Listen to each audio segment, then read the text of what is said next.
Oh, hello there, and welcome back to the Eternal Podcast of the Broccolodini. As we like to say on this show, Shabbat Shalomini to the Broccolodini, and Shabbat Shalomi to the foundational homies.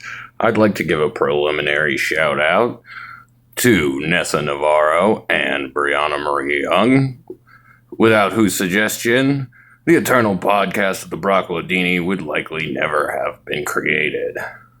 Forever young. Forever Navarro.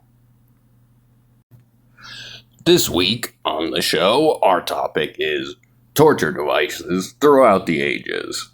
Which is going to be a long topic, I have to tell you guys, because people just love torturing each other, it turns out. Well, without further ado, I would like to jump in. At the edge of human memory lays a time when law was subjective and punishment rustic. But the good old days couldn't last forever, and a guy named Hammurabi came around and codified the first set of laws.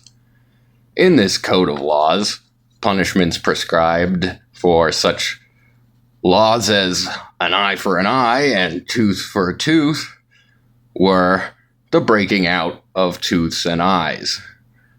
Which leads me to ask the question, did they have a particular set of people within that society whose entire job was to chip out eyes and teeth of offenders? And if so, are they hiring?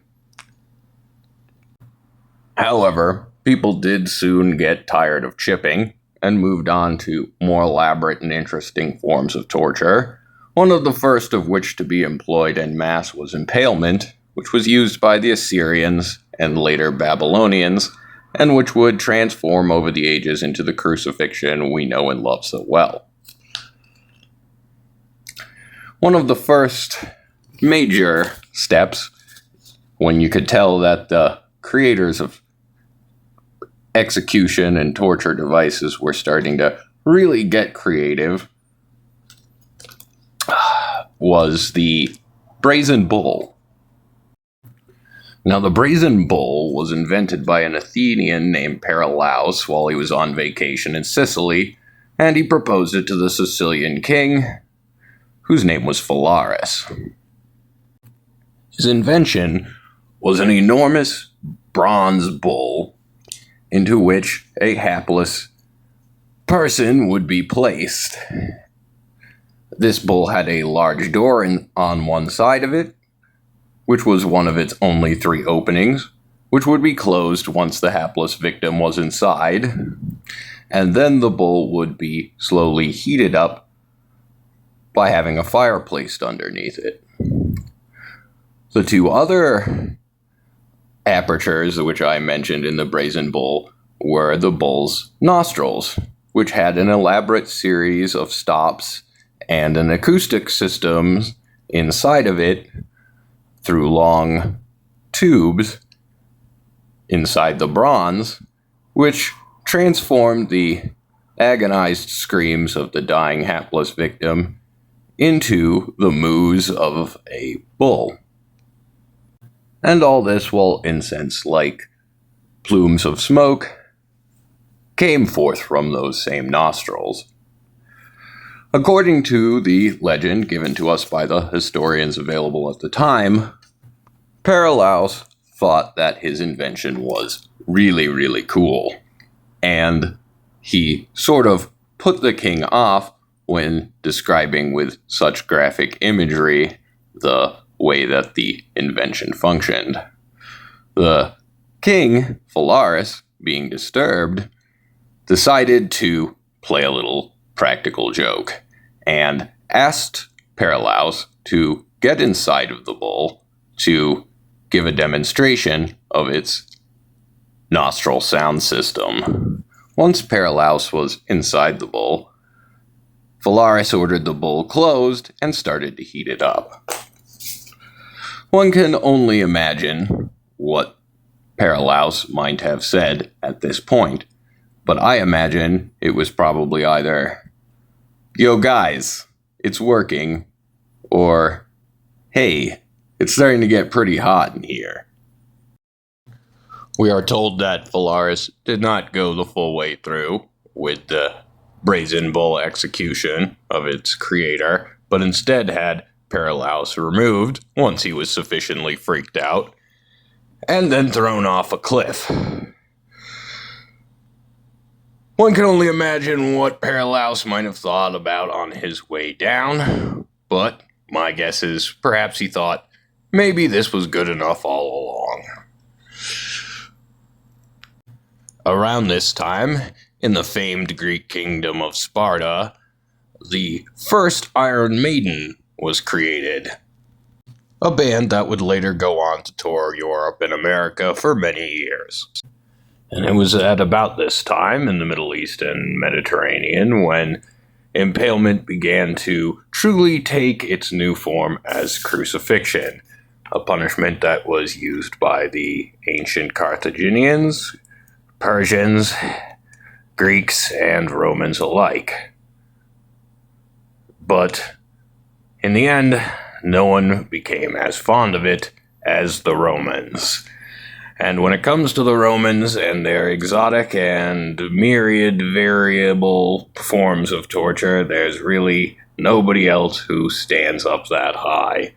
And so I would like to focus on them for the next segment of the episode.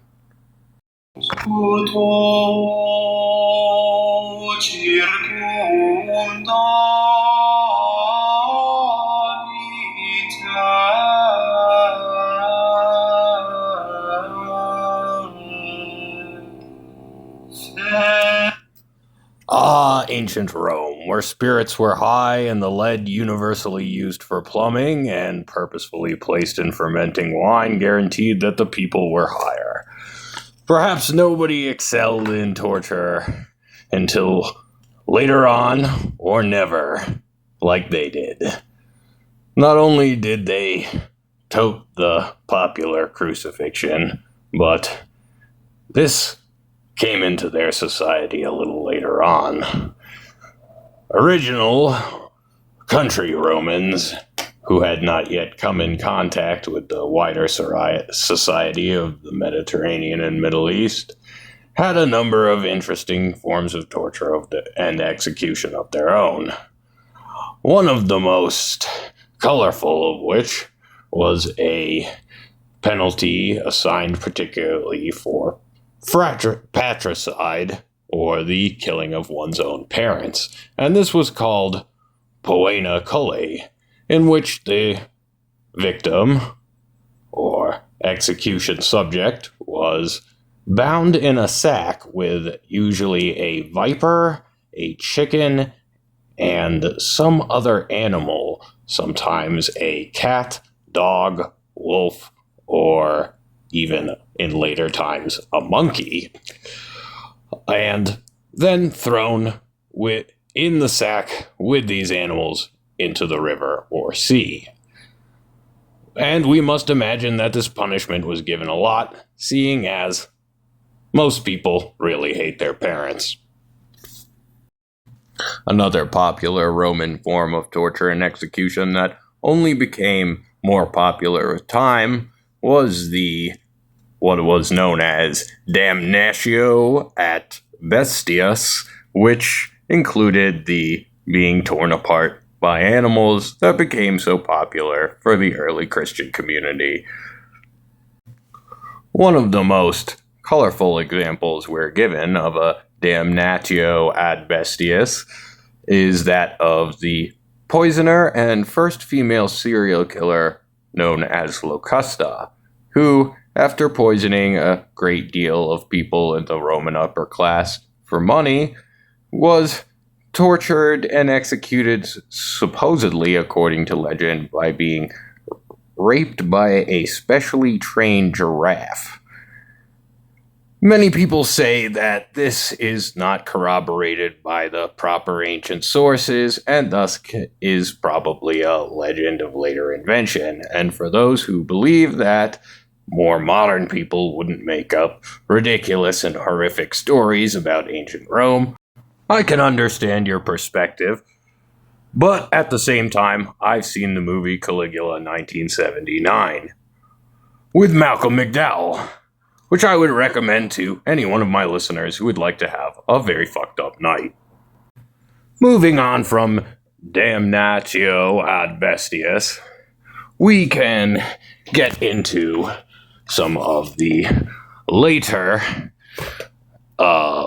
Roman punishments, which were often heaped upon early Christian saints. San Lorenzo, the famous Saint Lawrence, was supposedly burnt to death on a silver grill, and is assigned the immortal last words of, "Flip me over, please, I'm done on this side." And while that may sound like one of my jokes, that's actually what Christian sources tell us he said.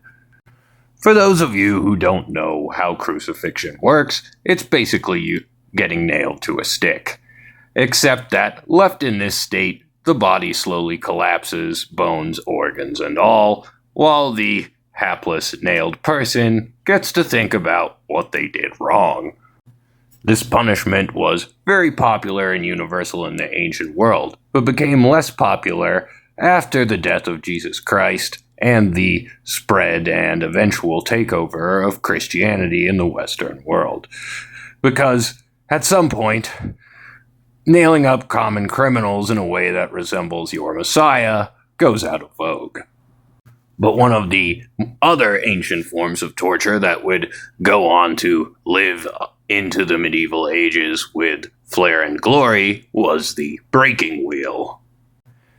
And it is like it sounds, a big old wheel, and this wheel would be used to break the bones of the hapless victim, and the hapless victim would then be tied to the wheel and hoisted into the air on a pole.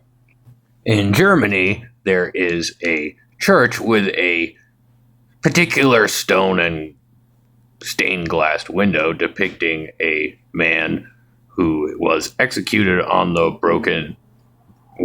breaking wheel, and later found to be innocent.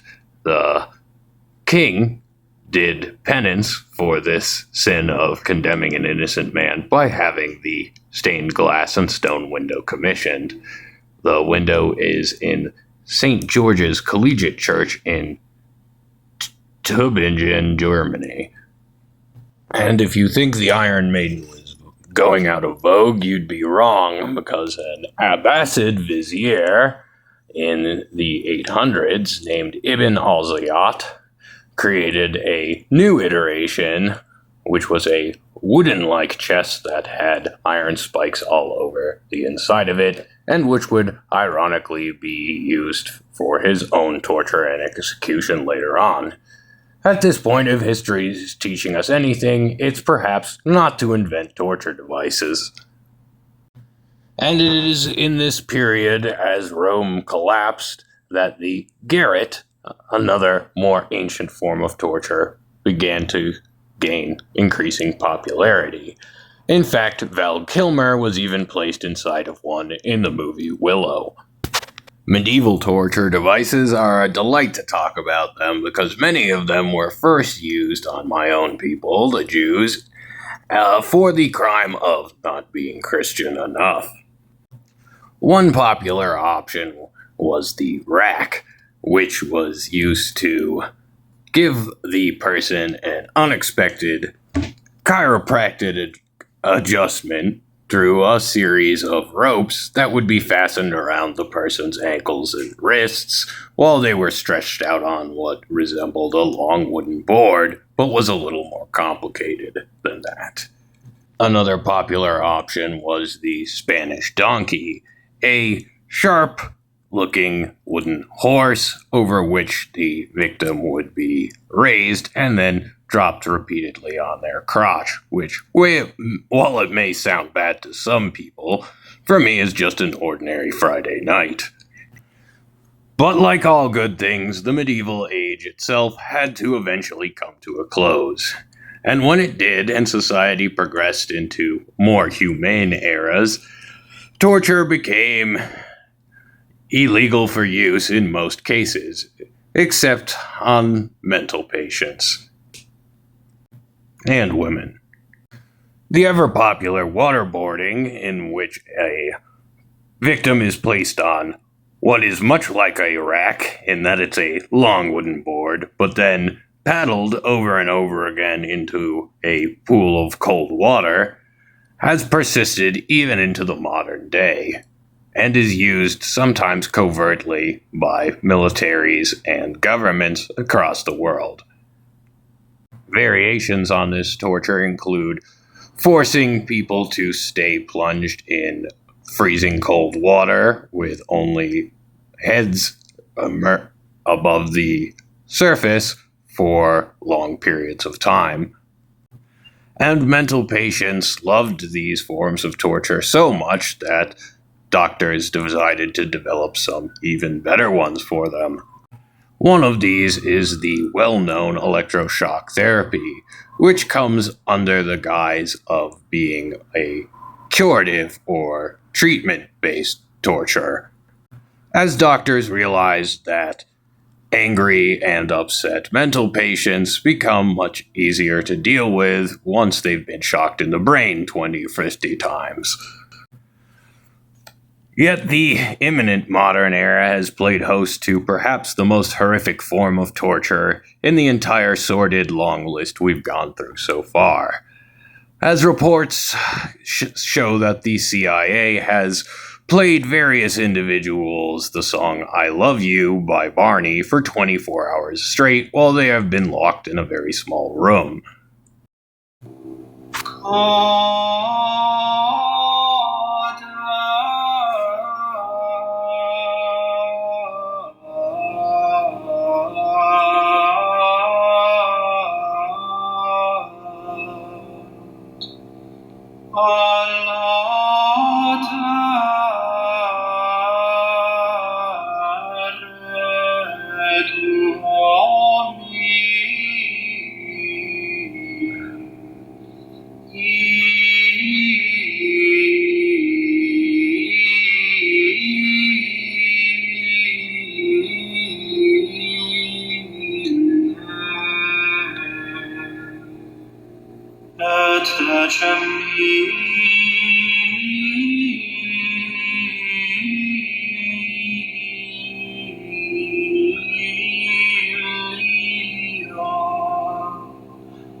Oh, hello there, and thank you for listening to the Eternal Podcast of the Broccoladini. The Eternal Podcast of the Broccoladini is brought to you by San Lorenzo's Silver Grill. San Lorenzo's Silver Grill. Come hungry, leave martyred. Actually, the Eternal Podcast of the Broccoladini has no sponsor, and that's why you're all invited to contribute to the making of the show. You can do so by cash apping me at hashtag FRIDERICUS. That's FRIDERICUS, all lowercase. You should see my name pop up. That's David Epstein. Feel free to comment, or if you know how to get a hold of me personally, write me a message, and Inform me of any ideas you might have for following episodes. But just remember that just because you give me an idea doesn't mean I'll think the idea is any good. A special thank you to Malcolm McDowell, who did not give permission for me to use his face in the background image of this episode, nor to be mentioned in his roles in Caligula or as the old evil bad guy in Tank Girl. Shabbat Shalomini to the Broccolodini. Until next time, my friends.